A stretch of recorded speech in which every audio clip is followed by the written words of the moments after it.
All right. Good morning. Good morning, everyone. We're going to let some people start filtering in here.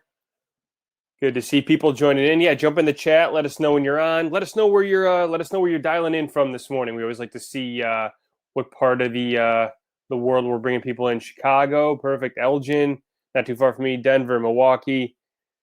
We got the Columbus, Ohio gang here. Orlando, Austin, Southern California, Appleton, one of my favorite places to go. I had a macaroni and cheese pizza when I was out in Appleton. It was one of the greatest things I've ever had in my life. Seattle, Vancouver, Oregon, depending how you want to say it and how much you want to make fun of me. Vancouver, welcome. Perfect. We got some people. Okay, Olympia, Washington. I've been there. It's a fun place. Where else? Let us know if you're just dialing in. Let us know where you're dialing in from. We're going to get started here in about one more minute. We're just letting everybody gather in real quick.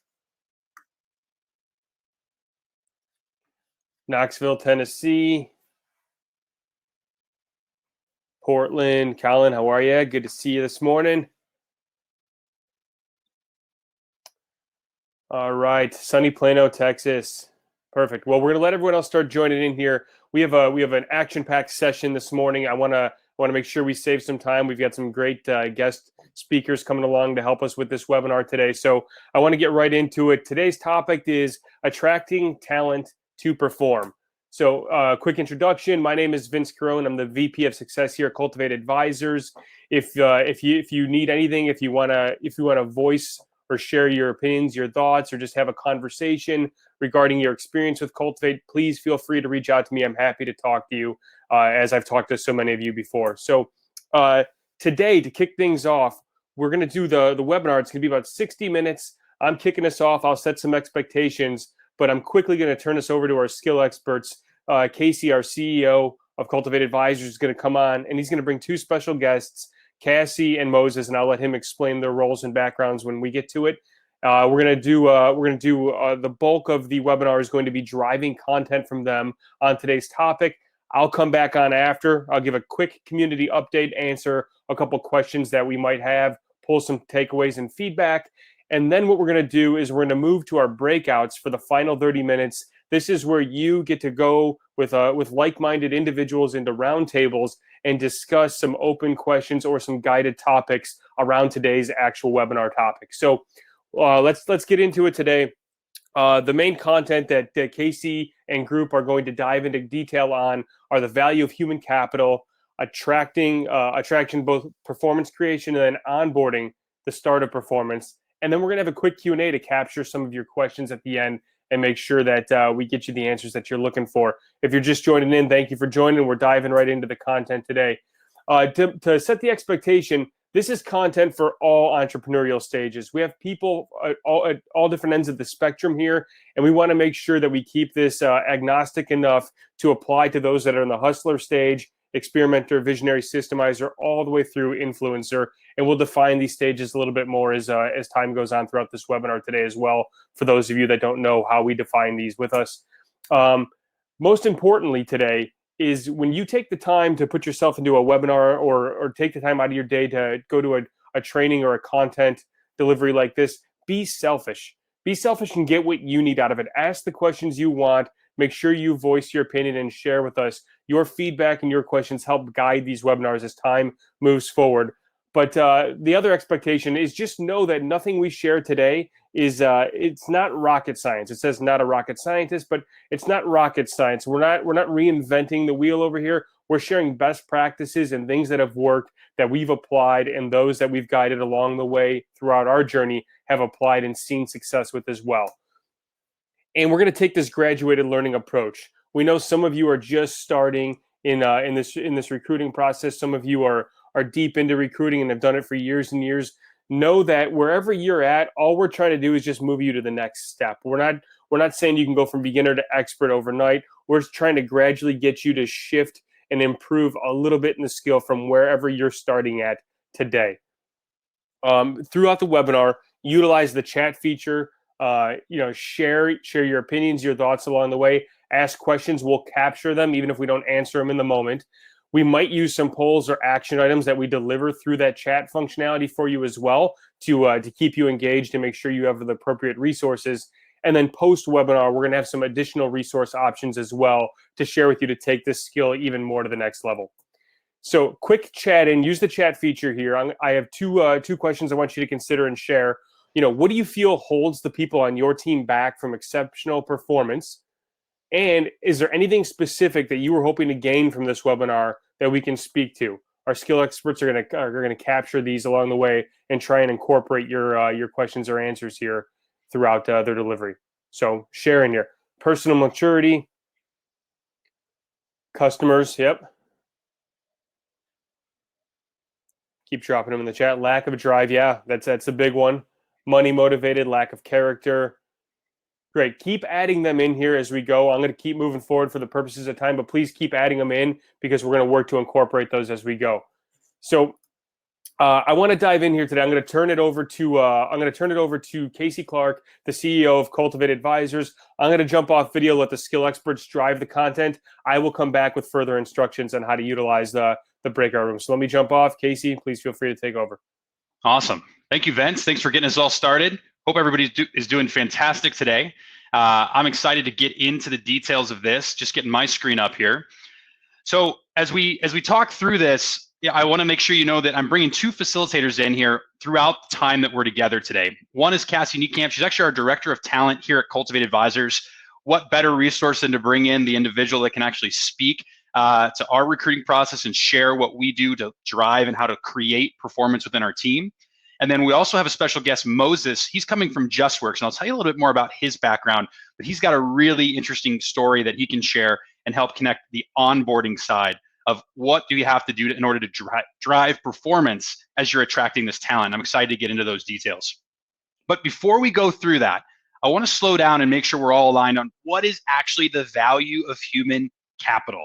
And I saw a lot of people put in here, these are all the things that are holding us back as it pertains to bringing on employees. And I can totally relate to all of these things, from training to supervision to the different characteristics or attributes of the different individuals that we choose to hire on our teams.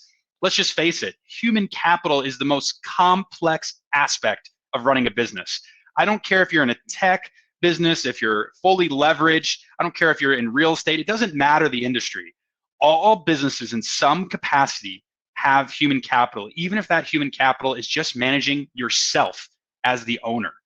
It always exists within the business. And this is one of my favorite quotes. And I use this quote a lot when I think about the direction and strategy of how to grow an organization.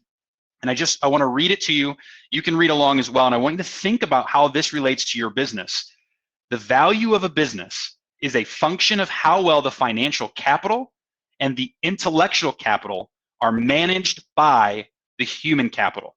You'd better get the human capital part right. This is from a book called Return on Individuals by Dave Bookbinder. I encourage you to check it out if you've never heard of it. It really goes into understanding the ROI of people and how to get the most out of people. It's a fantastic book. But this quote really speaks to me because what it connects to me, for me as a business owner, and I'm sure you feel this when you read this, is at the end of the day, we can put the financial levers in place, we can have the right productization or the right service offering in place and put our intellectual property into work. But if you don't have human capital that's actually managing that under control, the other two will suffer, no matter the case. And so I really look at this as the priority and why I like to spend a lot of time focused on how to lead, how to recruit, how to create that opportunity with other people. And it comes down to one simple theme. And I hear this all the time from business owners. I wish I could duplicate myself. I'm sure, I can't see all of you unfortunately, but I'm sure a lot of you are shaking your head saying, I have absolutely said this. I wish I could duplicate myself. It would seem so much easier to run the business if I could just duplicate. I know others have felt this way. Well, I actually think you could. It is possible to duplicate yourself. It is possible to create people to drive. And Dan, I love that comment there of, I know I want people better than me. I love that spirit. That's definitely a great approach. But it all comes down to these 4 things that are required if you actually want to duplicate yourself. And there's a common misconception that you might be able to choose 1 or 2 of these, and you may not need to be as good at the other. I'm going to actually push back and say that's not true. I personally, my personal belief in terms of the success I've seen of scaling organizations, all 4 of these have to be in check, and you have to be reviewing these 4 constantly. And they are, number 1, give up control. So often we are not scaling fast enough because we just don't give up the control. We want to be in charge of it versus, in the words of Mighty Dan here, we got to go hire better people than ourselves that can take it to the next level. And it will seem so hard to give up control and think that somebody can do it better than you, but just purely based on focus and time, they will most likely be able to outperform you as you continue to scale your organization. Number 2 is the spend for talent. So often we meet with our business owners and we find that they're not spending enough to identify talent. They're frustrated at the type of individuals they're getting, and they don't realize it's the additional cost you have to pay to get talent. And how to structure that into your financials, that can be a whole other webinar. But nonetheless, that's an important element, is make sure you are spending for talent. These are some of the prerequisites to set up performance. The third is having your incentives aligned, both micro and macro. Setting your business up to make sure they are aligned and that they have the incentives to create the same type of opportunity you need them to create in that specific role, so that you ultimately succeed or thrive to the level you're looking for in your business on a macro level. Again, a whole other webinar can be taught on this.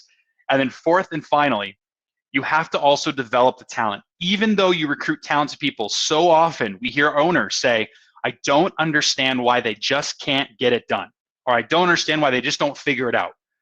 It's not always a commitment issue. Remember, so often it's actually a skill issue. And that is actually what holds people back. And so keep in mind, even though you recruit talent, you still have to develop. So I wanted to slow down and share, why is human capital so complicated? It's because you have to ace all 4 of these things. And this is a massive, massive amount of content we'd have to go through. But I want you to keep in mind, as we go through some of these best practices with both Cassi and Moses, these 4 we're assuming are in place. Because if you don't have these 4 in place, you'll struggle to go to the next level, which is what we're going to talk about today, which actually creates the performance you're looking for through the recruiting and through the onboarding process.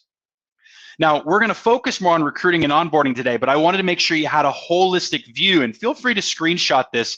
This is one of the better modules I've been able to find that actually really helps articulate what our employees are experiencing. But it starts with the attraction, recruiting, onboarding, developing, and then retaining. And you'll notice it's a bit of a circle, because often you're then needing to attract those individuals, and sometimes you need to onboard them into a promotion or into a new opportunity. And then that requires new levels of development. So for that reason, that's why it's in the shape of a circle. But what I want you to think about is, how do you actually create performance through expectations or experiences in each section of the journey? Again, what we're going to do today now is we're going to go through recruiting and onboarding, and how do you create those expectations, and how do you create the experiences that drives performance. But remember, you still need to develop, and you still need to set up culture and everything else to drive for the purpose of retention. All those things are just as important, but again, we're focusing on recruiting and onboarding today. So with that, let's get into the deeper content. I saw a couple people set some comments, so I knew that was going to be the case, that they wanted to talk through the conversation of, well, how do I get the right people? We're not going to talk about how to hire the right people today. So a few of you that put out, early on today that you want to talk about these different traits or different things of what to hire for, we have a great webinar in the platform. Jump in, log in, navigate to the courses portion of the community platform, and click on CEO webinars. Every one of these webinars are recorded and there for you to go back and watch. And there's one called How to Wow Top Talent that we actually go into the details of behavioral analysis interviewing, how to use assessments, and how to find the right talent for your team. So I'd encourage you to go check that out.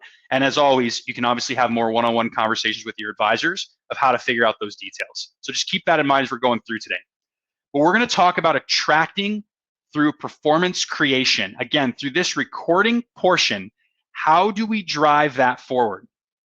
And I want to bring on Cassi. So Cassi, if you want to go and jump in on video here, you're going to make your debut on the CEO webinar. So thanks for joining us, Cassi. And I think you're on mute, so you may want to just check your mute line there real quick. Can you hear me? We've got you now. Welcome to the call. Hi there. Hi all. So Cassi, obviously you have one of the most important jobs in Cultivate. You help dictate who comes into the organization of Cultivate. So thanks for joining. You've really built out our recruiting structure. So I'm excited for you to share some of your wisdom. I had a really good conversation with you about this recruiting prior to this. We had a bit of a call and I just asked her point blank. I said, what is it that you feel inside of a recruiting element for all these business owners is so important if you really want to take a talent that you've identified and sell them and set the stage for performance as they come in the organization? So again, compartmentalize your brain here today, everybody. We're talking about the recruiting portion with Cassi. There were 4 or 5 things she shared with me, and we're going to go a lot deeper in these and hear from Cassi on them. The first one was the learning style identification. You have to pull in that learning style. Number 2, getting comfortable with the team, literally letting that recruit get comfortable with the team before they join, creating a strong bond with the leader, having that established before they come in the organization, setting up role immersion as well as getting away from transactional compensation discussions, and then last but not least, putting in a long-term success and opportunity plan in place through that recruiting process. So we're going to talk about what all those 5 are, but those are the 5 she shared. So Cassi, thanks for sharing these. I'm excited to get into it. Let's go to the next step here. Let's talk a little bit about these learning styles. And I've got a few questions I want to dive deeper on based on what you shared. First off, help us understand what are these learning styles and why is it important to be able to sell?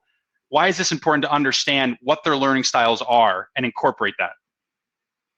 So these sound so easy when you lay them out.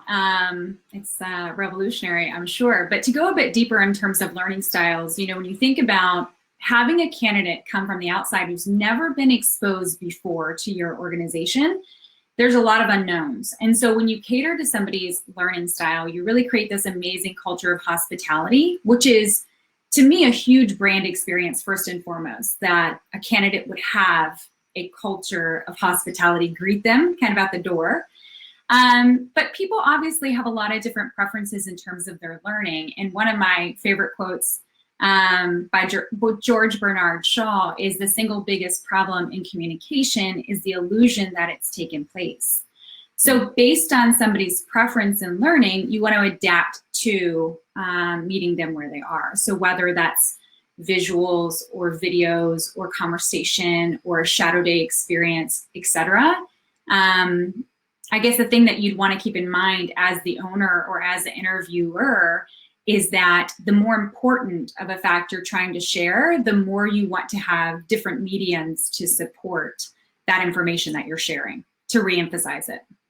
Well, and let's slow this down and make it more tangible. When we think about learning styles, Cassi, right, we're talking about, do they learn visually? Do they learn analytically? Like, do they need to trial it? Are they concrete learners? Do they need to actually just go out and do it? So when we think about bringing learning styles into the recruiting process, you already started to share a few of these tactics, but what I really heard you talking about tangibly was saying you have to educate them and teach them what is going to happen in their role and what's going to happen in this company. And so the problem is although you think you may be delivering expectations, although you think you may be setting the right path forward of what they're going to have to do in this role, often if you're not hitting all the different learning styles that would allow to hit that learner's preference, because you don't know it exactly yet, you ultimately could find somebody coming in the role and saying, I wasn't clear on that expectation, or I didn't realize that's what I had to do. So let's slow down. What are some examples that you use in our recruiting process to hit some of these different learning styles, just so people can maybe get a bit more tangible to make sure they're implementing that into their recruiting process? Yeah, so a couple of my favorites. So obviously you're going to have conversation in an interviewing format. That's pretty standard. A couple of my favorites internally, though, we have a great shadow day experience, which is kind of that concrete experiential learning that Cassi was referring to. And I don't know if any of you all had Take Your Child to Work Day, but it's kind of what it is in terms of experiencing the role very upfront. And so the first 4 steps of our process, we're talking a lot about it in theory. And yeah, been said every day is Bring Your Child to Work Day now. But we're talking a lot about this role in theory. And then when they see it up close and personal, it's been unveiled for them, it is a very concrete observation as to if this person can see themselves in the role or not. Another one of my favorites is in our VP interview, we actually have a mock coaching experience. For the particular role that most of you know, I hire for our business advisor role, and there's a lot of improv qualities within the business advisor role. We need advisors who can think on their feet and adapt very quickly. And so that tells us a lot in that stage, both in the candidate perspective and for the VP.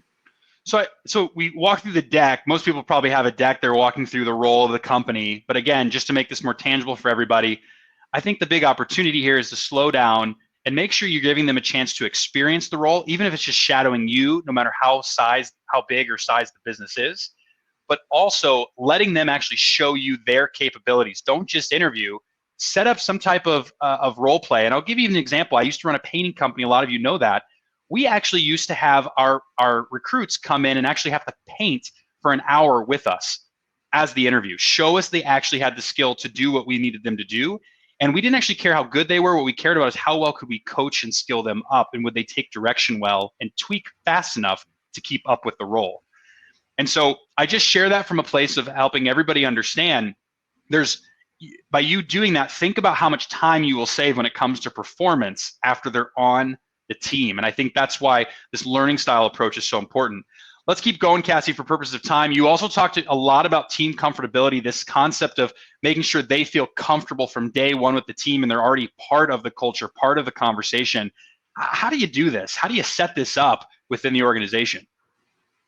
If any of you know about Brene Brown, she's a psychologist and professor. She talks about how we dress rehearse, and oftentimes it's not for the better. So we dress and rehearse sometimes for catastrophes in our mind. And so one of the things in terms of getting people comfortable with the team and why that's so important, and I mentioned that dress rehearsal of the future, is because we want a potential team member to interact with our team. We feel like that's a huge part of unveiling what will their success be like after they're in the door. And so a couple ways that I think that's really important is for a candidate to select out. Like if they do not feel that they're a good culture fit, we want to expose them so that they are aware, and that self-selection process and the removal of that can happen. But in terms of getting comfortable with the team, we want a really rich culture fit experience within the other A players within the organization. And there's several ways we can go about this. But I've kind of mentioned the shadow day. We can do an office tour if you have an office. Now many people are not meeting in an office. Virtual tour. That's right. But it's important to interact with several different team members within different departments. I think that's key, not only for the role that they may be involved with, but other different teams as well. And this can be as easy virtually now, right? Just to say, I want to set you up with a 30-minute conversation with 3 other team members. And it doesn't have to be, the team members are trying to figure something out. It can just be, what did you think? Could you see yourself working with that person side by side? And that's for not only the team members, but also the prospect you're looking to bring in as a candidate to potentially recruit, right? Mm-hmm. Because I know for a fact we've had multiple people have started to come through our process, and we've realized fairly quickly it's just not a fit. Like it just doesn't gel. It doesn't have that immediate collaboration that we like to see, and for that reason, that can be a reason why we push somebody out, and that saves us for potentially having an issue of performance later on when we approach it that way. I'm going to keep going because I want to get a little deeper. Is there something else you want to share on this before I keep going? I was just going to ask that, it is a two-way street, like you mentioned. Like the candidate's asking, will I be challenged here? Do I have what it takes? Will I enjoy working with X? But then our team is also very much considering that as well. So it's definitely a two-way street, like you mentioned. Well, and now that we've talked about how to get the right learning styles, and now that we've talked about creating this team engagement already, some people might be asking, how long are these interview processes? And that might be something you want to slow down and talk to your advisor about. We do have a preference of think about how much time you're going to work with them long term. You should be hiring them to stay long term sustainably for the business. Slow down and take your time in this recruiting process, because that may be something that's blocking you right now, and you're hearing going, how the heck do you do all this? Yeah, our process is closer to about 2 months long.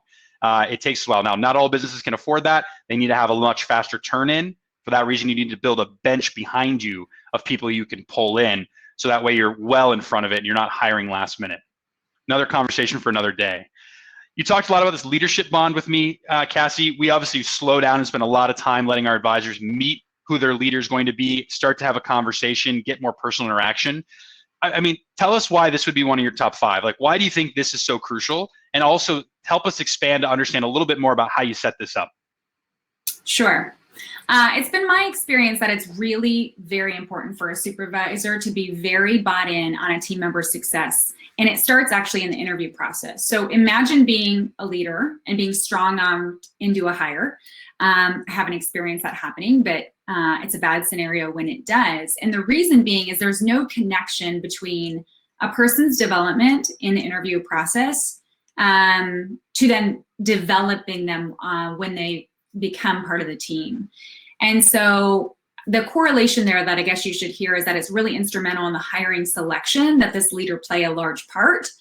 And therefore they feel a sense of responsibility for his or her success, which I just think is critical when you then get to some of those, retention, development, training, retention aspects of your wheel you just showed there a moment ago. Yeah, and when you see this, what type of responses do you hear back from the applicants when they get to slow down and truly have a conversation with their leader and really get to know that person? What comes out of that when you're on the other? I just would love to hear that perspective from a recruiter, and I bet there's a lot of other business owners that have already scaled to go, is it really worth my time? Because you have to remember, Cassie, a lot of these business owners, they are the leader, right? There's some on the call I know that are scaled and they have people that are going to set this up with their leaders, but a lot of them, I know half of them at least, they are the leaders. So that's a big ask to slow down and spend this much time. But tell us what it is from the candidate side, because you'd have a lot more experience with that. I think it's really interesting from a candidate's perspective, because they know that you're spending a lot of time with them, and therefore there's just a buy-in to, you believe in me, you want to get to know me to make sure that this is a great fit. It's just an automatic, not automatic, I shouldn't say that. It's a high level of respect I think you start the relationship with when you get to know a candidate to the extent that you will. And then the candidate therefore feels invested in even before they start in day one. And when they have that level of investment, we're going to talk a little bit later with Moses about a theme around that, but when they have that much investment, you're naturally going to see a much higher level of commitment, which then creates a higher level of performance from day one, which therefore gets your ROI returned faster as the owner, which is what this is intending to do. So leadership bond, again, so what we've talked about, just to review here, there's 3 of them. The first one is we slow down on the actual learning styles. You have to know you've taught them what the role is and let them truly experience the role. Number 2, we've slowed down and actually, kind of got into the details around allowing them to get a leadership bond in place and formalize themselves to really get connected. And I think, the other big piece that is really coming out is just, you have to invest more time in this recruiting process. And Kathy, I thought you said it really well. If you really want to bring in premium people, you've got to have a premium interview recruiting process. And that's absolutely right. It's no different than people walking into an office and what do they see, especially more so than ever virtually. How they experience the interview process and the level that shows how far you're going to invest in them early in helps you understand how you want to bring forward. I will give one piece of advice to all the business owners here that are scratching their heads on the amount of time this may take. Figure out how to kick people out of the process faster before you do some of these things that Cassie's sharing. I want to make a really, really big push to that. You want to know you've started to identify a talent in the early parts, so then you can bring some of these things forward to the end of your recruiting process. That'll help you save time as the owner. So we're going to talk a little bit about role immersion. You talked to me about this as well, and this is similar to the first topic we talked about, but I know so often candidates are wanting to talk about compensation. They're trying to understand what's in it for them in the relationship, right? Tell me a little bit about your perspective about this role immersion versus, this transactional compensation approach, and what's really different that you see with types of candidates. And I think that'll help our owners get an idea of maybe some red flags when they start to hear a few of these things. Yeah, I think most of us don't come into the world independently wealthy. So there is a time value placed on our work, and therefore that lends itself to compensation, which is a healthy discussion. We want to have those discussions. I think it's a matter of how much you reveal and how quickly you reveal it. So for instance, my ears are perked when somebody comes to the first conversation and has 7 questions around compensation versus role fit. And so if I hear those out of order, or there's a different weight placed on compensation, I really quickly am alerted that this person's not super interested in identifying if this is a great fit. And that is what I am invested in the partnership with. And to go back to the premium interviewing experience and the compensation, when you talk about somebody taking on a new role, it is a disruption. and it can be a disruption for the better for that person and their family, or it can be a really colossal disaster. So I want to make sure this can affect people's egos, their, the way they carry themselves. This is a big deal when somebody decides to join your team. So I really want to have a thoughtful conversation around compensation and certainly the interview process. So I like to start off with ranges in terms of compensation and then get more specific as trust is built. But I really want to look for those signs that they're trying to identify a role fit first, and that we can get into compensation a little bit later. So just to validate, if they are transactionally approaching compensation up front, it's a pretty good tell sign from what your experience has been that it won't work out. They're actually coming in with the wrong approach from day one, and they're not actually trying to see, is this going to be a role fit? Not that compensation isn't important, that they don't have one or two things they need to understand about the compensation, but at the end of the day, if there's more weight placed, is what I'm hearing you say. If you hear that, run. You're probably going to have an issue with performance because they're doing it for purposes of money. They're not actually doing it because they buy into the vision and the purpose of what they're going to be doing to overall help the betterment of the organization. Correct. Yes. Okay, cool. I know the fifth one we talked about was opportunity. This is one that you were really excited to walk me through and shared a lot of details on. Help me understand. I mean, this, it isn't new, right? This isn't new that people want to know what's in it for them. How much can they move up? What does it mean for employees? Of course, that's important. I know business owners, when we get asked, I know, employee comes, can I get a raise? Like the first thing you're like, I don't have the money to give you the raise. I'm sure some of you are shaking your heads going, yeah, I've experienced that before. Mm-hmm. But at the end of the day, they want to know, what does it mean for them? What is that future opportunity? And so, you shared this was in your top 5. I think often people struggle on how to actually do this at a high level and to show the opportunity appropriately that gets the type A candidate excited into the organization. I want to hear your points. How do you approach this in your world, and what have you learned around bringing opportunity forward into the recruiting process? I think long-term opportunity really gets cut short, and oftentimes in terms of its due course. And so I am talking about long-term opportunity in the first conversation and in every subsequent conversation with myself. And then once a candidate leaves me and goes to experience conversations with other individuals, they're also hearing around the long-term opportunity. And the reason why that's so critical is that they want to be bought into the overall vision. If you can get a candidate really excited about the 10-year vision, the 5-year vision, the 2-year vision, whatever it is for your company, you're going to retain that employee for a long time and get them motivated when they have a hard day or when they have a hard week or maybe something's not going well. And it's interesting because I hire really impressive individuals. I talk with really accomplished people. And although they may be interviewing for one role, I can tell when their sights are set on building something much larger. And I think there's a balance between, hey, Cindy is a mythical creature, by the way. Hey, Cindy, this is what we're interviewing for today, but let me tell you long-term where we're going to make sure that I can retain Cindy for a long, long time. And that's really my goal in that long-term opportunity casting and vision casting. Well, every business owner, if they've done it, they know they can't just hire a body. If anybody thinks I put a warm body in a seat and this will work out, it won't. I don't care what the level of talent you need in the organization to drive your business. You will always have issues. But what you're slowing down is really saying, if you're going to recruit somebody, you better get them for the long haul. That's what also then creates performance. I've done a lot of study to understand how much money and investment you actually have to put into a business, an employee for the first year or two, and that you really don't get your return until year 3 through 7. Mm-hmm. That's actually when the gains of the individual and organization actually happens for most businesses. And so it's just something to maybe think a little differently about. So you talked a lot about how to actually show them this opportunity. I want to get really tangible on how to do this. I know you've developed a scorecard and kind of a way to show the opportunity. You get them connected to the long-term, but then you actually even bring in a short-term opportunity, and you asked me to bring that along. Do you want to walk through that here with everybody? Yeah, you bet. So this idea was spurred by a book it's called Who by Jeff Smart. And essentially the idea, and if you can read the first line at the top, it says, we are high-fiving at the end of year 1 when these outcomes occur. And so our company, there's no doubt we're very performance driven. We have metrics, we love KPIs, et cetera, as do probably most of your businesses. There's an ROI that you want out of your employees, some accomplishments that you want them to obtain. But what I did was to slow down on some of our pillars of culture and understand how not only do I want a really skilled person, I also want them to be contribute to the culture. And so what does that look like with a really ideal fit, both on performance and their contributions that may be more soft skill based? And I found that this is something I started incorporating in the last year. It's been a really great conversation to really reemphasize our culture, but also to know at the end of year one, am I succeeding or have I fallen short?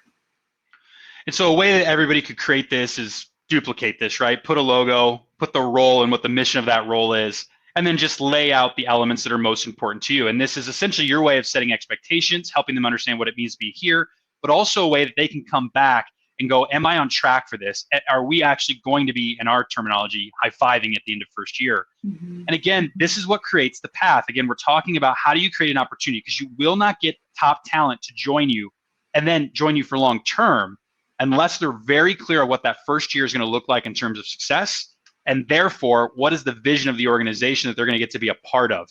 This is what I'm hearing you say, Cassi. These are shared goals. In the recruiting process, you're bringing shared goals forward instead of doing how most organizations will do it at training or do it post the probationary period. You're pulling it all the way forward into the recruiting process. And I'd have to ask this really direct question. Have you had people actually say it's not a good fit because you've done these 5 things where they got to experience it, where they got to meet their leader, where they got to really hear the culture? Have you had people self-select themselves and say, you know what, this is not a good fit for me? Nobody recent comes to mind, but like to your point earlier about, I'm hoping that I'm having them self-select out much earlier than later in the process. That's first of all. But to your point about shared goals, to be clear is to be kind. And I think that's a really important mantra that you should have in your recruiting process, and certainly with this advisor scorecard. Well, I want to give a shout out to Cassi. I don't always do this because I know the focus is we're driving the information here for the owners, but we get so many compliments on our advisors and get so many compliments from the advisors at the end of the process of how clear they were in the role. It's not perfect, obviously, but we allow them to get a much larger experience coming in than most applicants. And I've done this in prior businesses. We've put this into so many businesses within the Cultivate community, and we've seen a ton of success. So slow down, enhance that recruiting process to really take that talent and start to set the stage for performance. This is what will tee them up coming into the organization. So Cassi, thanks for sharing your wisdom and sharing your thoughts. We'll bring you back on here for the Q&A here just a bit, but I know that was really helpful. I want to keep moving on here. We're going to move into the onboarding side. So thank you, Cassi, for that information. But we're going to talk about onboarding, and this is really where they're starting. And onboarding is a big term, right? Are we talking about training? Yes. Are we talking about them signing their paperwork? Yes. Are we talking about them choosing their benefits? How about setting up with their leader, what their tasks are, where they work, how they work, what their calendar is? It is massive what goes into onboarding, and you've got to have a really clear structure in place to truly onboard. And I just want you to think about this experience when you onboard someone. Will they have buyer's remorse? Just like when you buy that car and you realize there's a massive issue with it, it's no different, except it's even worse. It's more emotional. They're talking to their families about it, right? It is so emotional when they have buyer's remorse, and they are going to make that decision in the first 60 days of working with you. And it's up to you to set the stage to where that does not happen. And that's what onboarding is all about. And I want you to use that in the back of your brain as we're walking through this with Moses. So with that, Moses, why don't you jump on video? Moses, I'm so glad that you're here with us. I want to give a little bit of a background of what Moses's kind of background has came from as he's joined us here. He's helped literally hundreds of JustWorks customers navigate strategic and transactional HR challenges, anything from employee retention, debacles to statutory paid sick leave allotments. He's a graduate from Yale University, very accomplished. He's developed HR acumen in family-owned businesses. He's even worked with enterprise-level businesses, but his favorite is working with the smaller businesses, which is why he's a part of JustWorks. We're obviously a huge fan of JustWorks, Moses. I know you know that. I'm always shouting because I just think they make my life so easy as a business owner to scale on the HR side. So thanks for being part of such a great company. But more importantly, thanks for taking your time today and bring some insights that you have on the HR side to this onboarding element. We're so glad you're here. Thanks, Casey. It's truly a privilege, and thanks for those kind words. No buyer's remorse from me after 3 years at JustWorks, I can say. So it's a great company to work for, and glad that you enjoy us so much as a provider. So I'll just talk a little bit about my role quick. So JustWorks is a PEO, which means it's a professional employer organization that runs payroll and also provides access to great benefits at group rates. And I'll get into that in a little bit. I'm an HR consultant. So what that means is I come from an in-house HR background. I was last an HR manager at the storied ad agency Ogilvy and Mather, and now help customers with similar strategic and tactical issues as you introduced. So thank you. And I'm so excited to talk about optimizing performance and reducing buyer's remorse through onboarding today. Thank you. Perfect. Well, we had a good conversation, right? You and I met up a couple weeks prior to this just to make sure we knew exactly what we wanted to speak to that would really connect and resonate with these business owners. And you shared 3 really important things. You shared with me, 1, the importance of creating embeddedness and how to actually do that early on in the organization, which therefore will remove the buyer's remorse. You also walked me through a bit of how you view the components of culture. I found that super interesting. I know our business owners are going to love that piece because I thought you hit that dead on when you were walking me through that. I learned a lot through that conversation. And then third and finally, you walked me through the ability to automate and truly systemize this onboarding, because the reality is all these small business owners, time is our biggest issue, right? We struggle to have time. And so if we can automate and systemize that onboarding, but how to do that at an okay price that actually fits within a small business, that's very tough. And I know everybody's shaking their heads on the other side of the screens going, yes, it is. So those are the 3 things we're going to talk about. So let's dive in here with Moses to get a little further. Tell me a little bit about this embeddedness. What do you mean when you say you want people to feel embedded? Let's just get clarity on the definition, and then I'll have some follow-ups for you. Definitely. So Casey, let me first break onboarding down from the employee perspective into orientation and training. And by orientation, I mean usually the first day to a week. And training, meaning on-the-job training where they get accustomed to their role, which could take up to 6, even 9 months for highly complex industries. So when we talk about orientation, yes, it deals with a lot of paperwork. This is when you're going to have employees fill out their I-9s, fill out their W-4s. I'm going to talk about how you can systematize this to not just blow through the boring stuff quickly, but to make it a delightful experience for your employees. So if you engage in the right systems, you'll be able to elegantly navigate your I-9 and W-4 onboarding flow and really get to the core of orientation, which is getting to talk about the history of your company and also its mission. Maybe your history is not very long, but orientation is really important in garnering buy-in to what made your founders so excited about getting this off the ground, and then why employees should be so excited to be joining at this particular point in the trajectory and understand their place and taking it to the next level. So as Cassi said, and I love this, really advertising and discussing culture during the recruiting phase before somebody even walks in the door so that they understand the sort of broader fit that they're going to fit into. But it's really during orientation that you can talk about where you came from, where you're going, and why this person walked in the door to help you get there right now.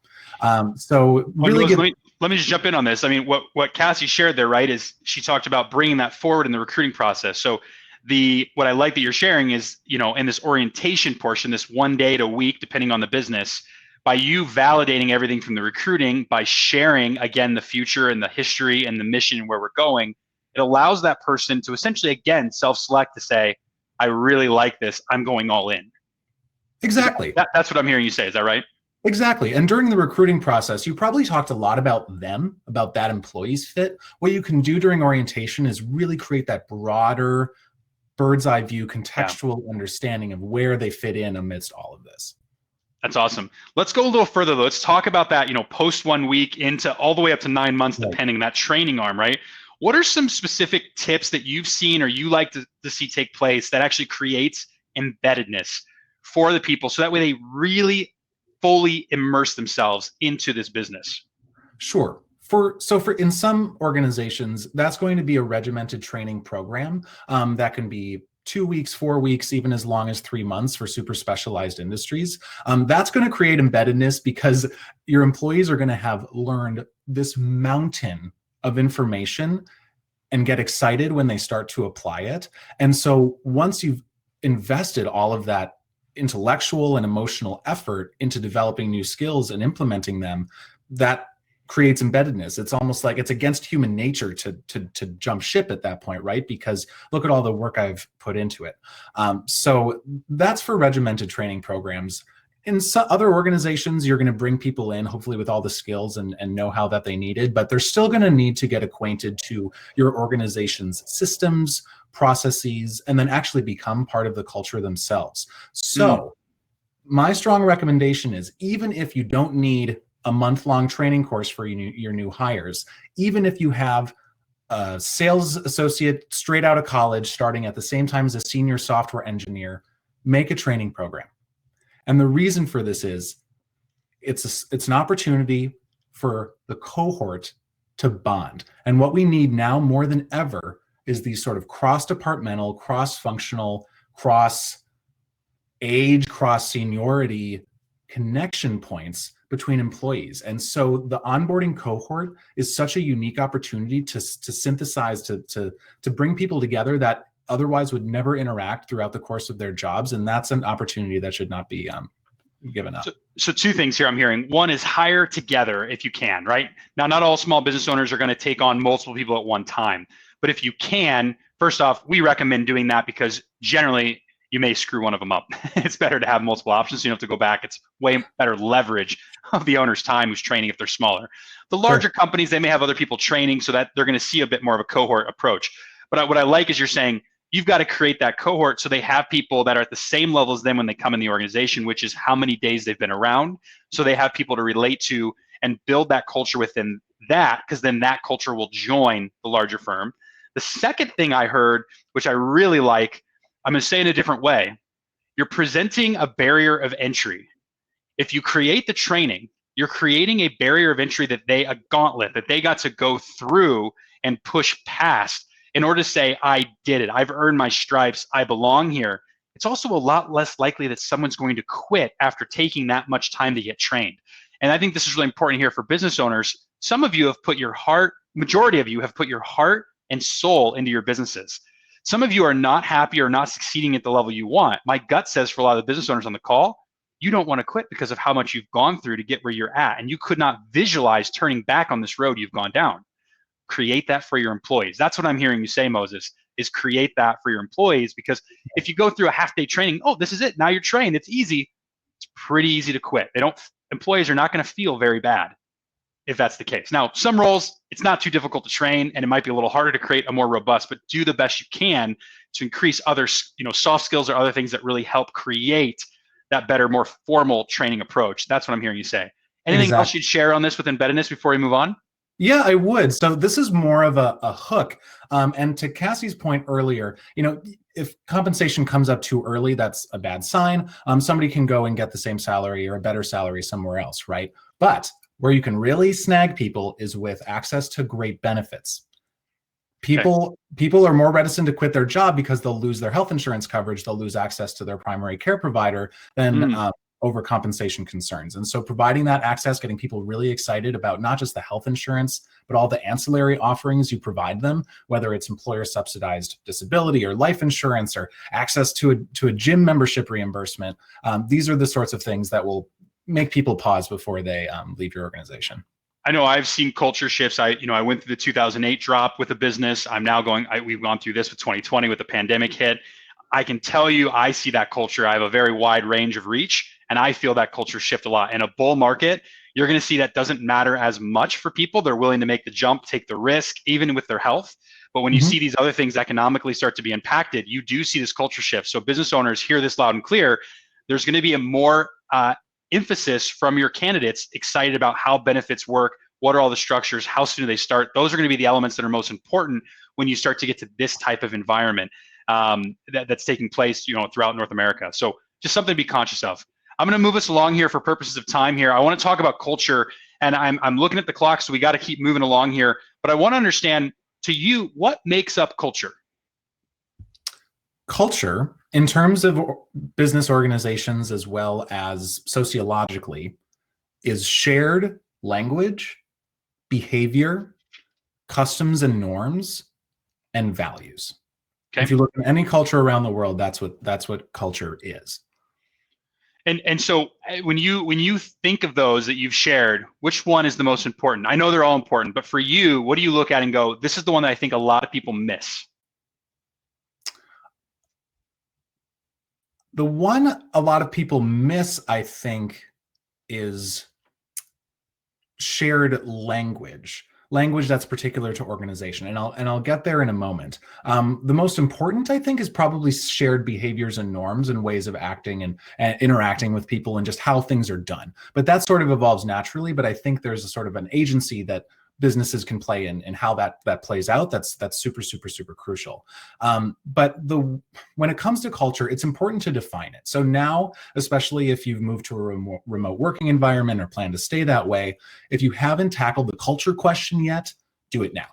And the reason is culture creates a sense of belonging of employees. And again, that contextualization as far as why I'm here. And the way culture is felt and lived in an organization, I'll tell you, it's not posters. It's not posters on the wall. Rather, what it is the things that employees do naturally, minute to minute throughout the course of their day. And that's interactions with their colleagues and then interactions with your systems and processes. And so you need to make sure those systems, easy. You can just make sure you have great providers that are aligned with your values, that are simple and delightful to use and get the job done. Behaviors you can sculpt by way of distilling particular values. The people that you hired early on, especially, or later on, you hired them for a particular reason, not because of their skills. You really hit it off with them. Something about their personality, their drive, their work ethic, or just how great they were to collaborate with and be around. What is it about your employees that you hired made you want to hire them? And just boil that down. And distill what is the common thread that makes us us, and try to come up with some words for it. And then once you have that, that helps inform you got to reinforce it, right? So like in our in the customer success team at JustWorks, every week at our all hands, we reiterate that we're humans, owners, optimists, and experts, and we open every single weekly meeting with that. So that needs to be continually reinforced. And then. And I'm going to grab this back from you, actually, if you don't mind. What I think I'm hearing you say is, at the end of the day, culture is the breathing organism of your organization. Sure. This is how business owners get into an issue when they only have 2 or 3 employees. They treat them like employees, and there's a lot of people on the call there in that situation. They don't realize that as the owner, you are the colleague with those 2 or 3 employees. That's the hub, that pod of culture that has to be created. But therefore, if you're a larger organization on the call today, you've got multiple departments that you've built out, you're going to have to create the culture within each of those departments while still having the culture of the holistic. And I think what you said, which I really appreciate, was get the words in place that you can chant, you can use as your mantra to help people understand this is what our culture is. And that way they can talk outwardly about it, so then they can fulfill. It's almost like self-prophecy, right? Putting it out in the ether to make sure it becomes a reality. And there's a lot of truth, and there's been a lot of study to that. I think it's really exciting is once you distill that internally, you can flip that out and use it as your market differentiation strategy as far as what makes you the best at what you do. Yeah, that makes a lot of sense. Let's talk about the systemization. You talked a little bit with me about how important it is to truly systemize out this HR process. I know, from experience, and I know a lot of the business owners on the call today, this seems insanely expensive to be able to truly systemize out an onboarding process. That's what we would expect a large company to be able to do. How the heck does a small business do it? So I just want to let's just define. Tell us what you mean by automate and systemize. What do you mean by this generally? Sure. Well, it's going to take you at least one full-time HR hire and about 9 months to a year if you're going to reinvent the wheel, right? So you don't have to do that. There's some great providers and best practices that have already been established. And so, for example, I don't know how they did all this before computers, but technology only continues to help us and take things off our plate. And what JustWorks has sought to do, and is so aligned with my own personal ideology, is like, you started a business. You can do this HR stuff. You can do it. You can learn it. Good. And what JustWorks seeks to do is just find what you need to know and explain it to you in ways that are simple to understand so that you can execute. So by no means do I want to put any of my HR colleagues out of a job, but for an early stage company, there is so much that you can do yourself if only you have the right empowerment. So actually what I'd love to do, if that's okay, is show a little bit of the JustWorks platform just to illustrate what I mean. Yeah, go ahead and share your screen. I'll go ahead and jump off. Why don't you show a little bit of what the automation looks like so people get an idea. And I think while you're pulling this up, I think this is a great opportunity as well for people to maybe just see into this JustWorks platform to understand what does, because it doesn't mean you have to work with JustWorks, but you better have a provider because it's inexpensive to let somebody that does all of this. And I often hear business owners, they want to go work with payroll companies or they want to go work with benefit companies. They have all these separate vendors. I have a real problem with that. You're not measuring the amount of time you're personally spending as an owner managing that. And that is the problem that comes back to the details of actually driving this forward as a business owner. And that's where I really get excited about JustWorks or any other provider that has all this. I'm a fan of JustWorks though, Moses, that I think this is the best one because it's absolutely the most tech forward. So give us just a couple examples of what the experience looks like if somebody wanted to really systemize their HR where they don't have to do anything as it relates to the orientation portion of bringing on the employee. Thanks, Casey. Yes, sure. And I'm excited to show this illustration. I think JustWorks is the best at what we do, but let me just show you what I mean by systemization and demystification is something that I'm all about when it comes to human resources. So here's like the average JustWorks administrator view, right? You can see I have some upcoming payments. Let's just see what it's like to add an employee. So I have my existing roster right here. It's like so fun. It's like online shopping. Just kidding.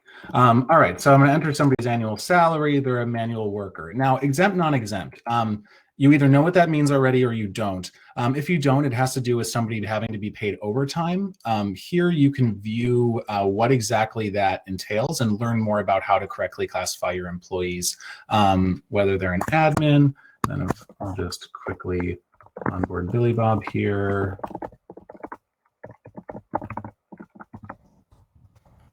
And then I can add as manager. Oh, I haven't organized my departments yet. So you know what? I'll use this opportunity to create the sales department. He works in Indianapolis, and I'll be able to apply the PTO policies that I've already created. He's going to start on Monday. And I'm going to invite him now. Oh, and it showed me, it already let me know that because he's starting in the middle of a pay period, on 8/31, he's going to get this prorated paycheck based on his annual salary. That's super cool.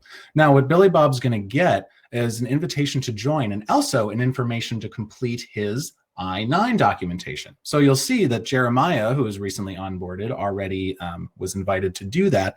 Now, me as an administrator, I can go in and learn more about what the acceptable documents are as far as what is required to establish identity and employment authorization, and then simply go through, look at the documents, look at the paperwork, and sign off and e-sign as an employer, all this stuff. If anyone's ever done an I-9 on paper, this is actually, it was my moment when I showed up to JustWorks and went through this as an employee. I was like, oh, I'm in the right place.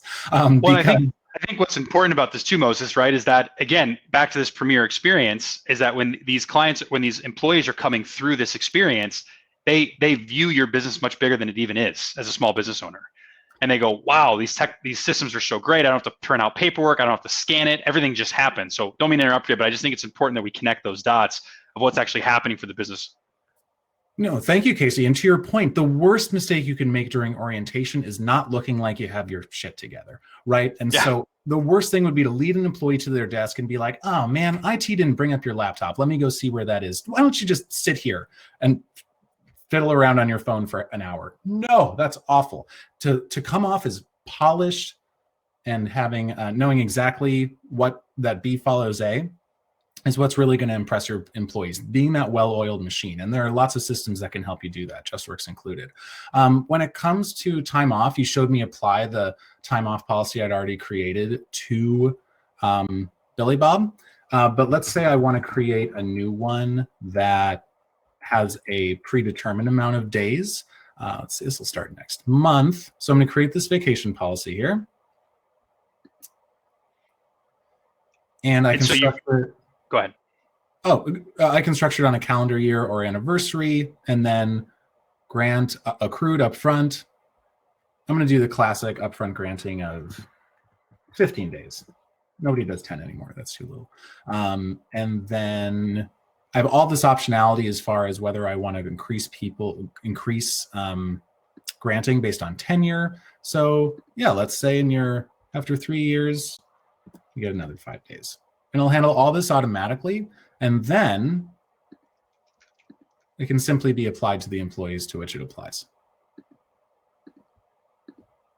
So you're allowed to set up time off easily. It'll start. And then tell us a little bit about the benefits section and what that looks like for the employee side of things. So yeah, JustWorks, bills itself as a software company, and payroll is sort of the day-to-day of what we do. But benefits is really our sweet spot, because through a PEO, it's sort of like a food co-op where you get a bunch of small businesses together to get enterprise level pricing and rates on top tier benefits, which is very cool. So here's an administrator. You can see the benefits catalog, where you'll see medical, dental, and vision up front here, of course, and then access to all of these really amazing modern benefits. And this is where, as an HR professional, I think you can get so much further with your dollar by offering some of these modern, more forward-thinking benefits, like access to mental health applications, telehealth, even old school stuff like life insurance, and then sort of the more lifestyle considerations like fitness reimbursement or like City Bike. Yeah. Well, I got to be conscious of time here because I want to make sure everybody gets enough time in their breakouts. What I really want to connect on this and just share with everybody, we've obviously been on JustWorks for a long time. There are other organizations that do similar things like this that are inexpensive for the business. I will tell you, I've vetted them. I know JustWorks has the best technology platform and I've had the most success with them. But what I really wanted to connect is not just to do a JustWorks pitch. It's more about to say, you should have a system like this in your business. Even when you hire that second, third, fourth employee, especially if you're larger than that. We do not need an HR director in our organization. We do not deal with any HR paperwork. We literally input the information like he showed you. The rest takes care of itself. They self-select their benefits. If they have questions, they call for benefits. It automatically shows up and sends them an email to enroll in their benefits. And if they don't fill out their paperwork, JustWorks is all over them to get the paperwork in. I literally spend zero time the moment I set up the employee in the system, which you saw him do in less than 2 minutes on this call. So you don't have to be a fan of JustWorks. You don't have to use JustWorks. I know, Moses, you're putting that shout on me either, but make sure you take the time to find an organization like this that allows you to use it. And my biggest request is give a shot to JustWorks just to get the full demo. I just want to show you 3 or 4 minutes of it today to show you what I mean when we say automate. Literally take the automation out of the orientation. Don't spend your time on this stuff. That's what's so overwhelming about bringing on employees, and it'll create this much more heightened experience. So I really appreciate everything you were able to walk through, Moses. Thank you so much for being with us today. We are going to take some questions from folks here in just a moment that we're actually going to be able to follow up post before we go on the roundtable. I actually want to, because we're short on time, I want to bring in Vince, if you don't mind. Vince, if you could help us wrap up, capture some learning, and get us into our breakouts. I just want to thank everybody for joining us, and I want to slow down to also thank Cassi and Moses for taking the time to share a bunch more information before we get into our roundtables. I'm excited to see what the discussions lend themselves to with all the business owners in the room. So thanks so much, and Vince, we'll let you take it from here.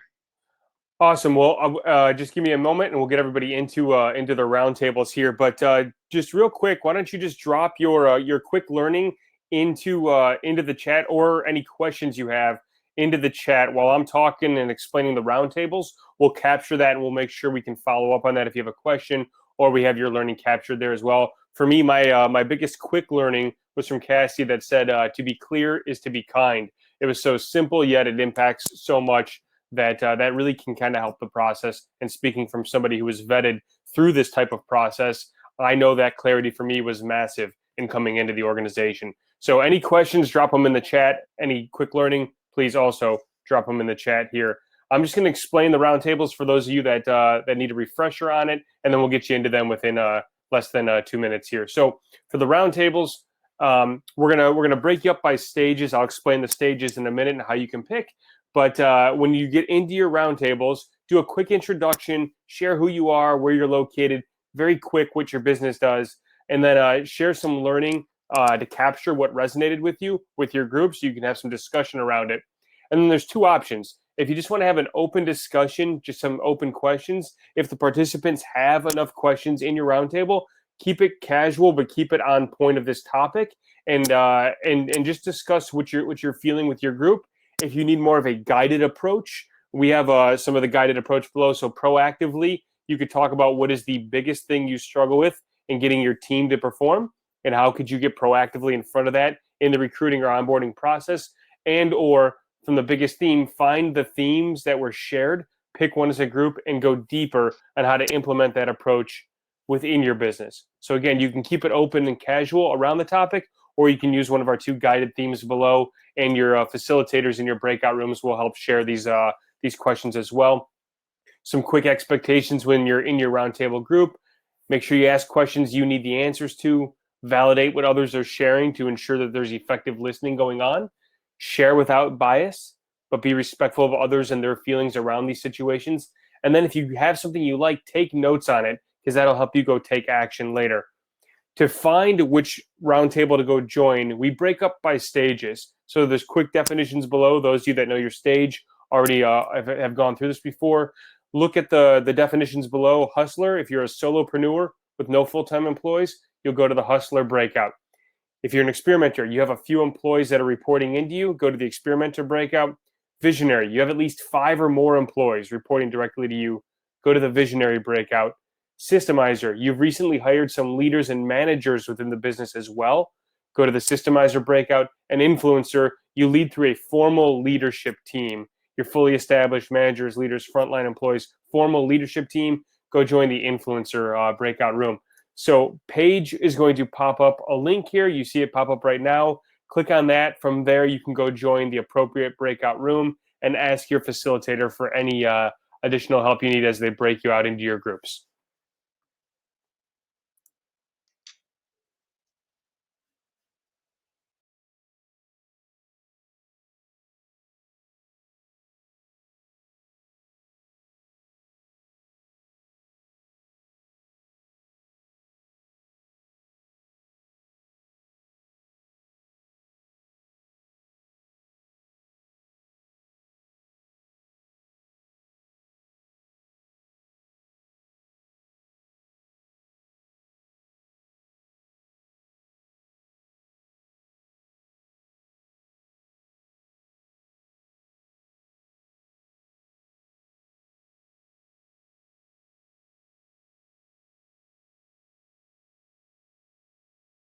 Reminder, if you're still looking, you should have a join your breakout room pop up there. Click on that, and that'll take you to which breakout room you can go join.